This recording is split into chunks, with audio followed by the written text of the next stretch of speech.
the Association of Certified Fraud Examiners. Together, reducing fraud worldwide. Put in the broadest perspective, I think that when the history of the Great Recession is written, historians will say that fraud played a major role in creating the mortgage bubble that led to the crash, but that few of the people most responsible for that fraud were ever brought to justice. And to be frank, this has led me to become a little more cynical about our legal system as a whole.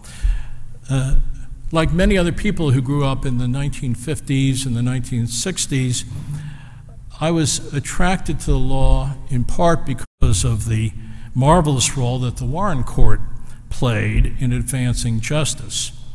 After I finished law school and became a federal prosecutor in the early 1970s, I began to appreciate how much of our law centers on financial transactions and how vital to our economy it is to keep those transactions honest. In fact, if you look in the broad picture of the development of the American economy over the last 50 years, what you see is a transition from a largely industrial economy to an increasing economy built on things like financial services and securitization and the like.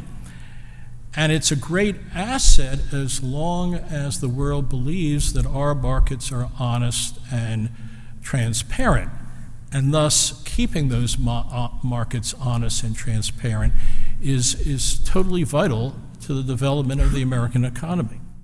When the economy is so dependent on the notion that our financial markets are honest, and yet the fraud of this magnitude goes unpunished, it sends a very doubtful message about how truly unrigged our financial markets are.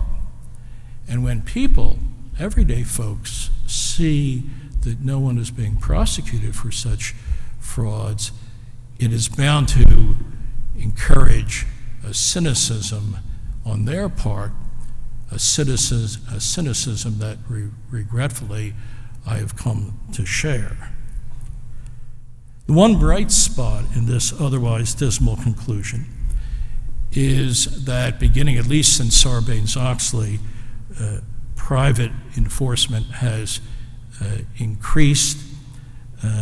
Whatever the government's view, prudent business people don't want another financial crisis to occur on their watch. And they are increasingly using people like you to help detect fraud as well as to prevent it from happening. That is why, as I say, you should be very proud of your efforts, and why I feel very honored to have received this year's Conferenece Award. Thank you very much.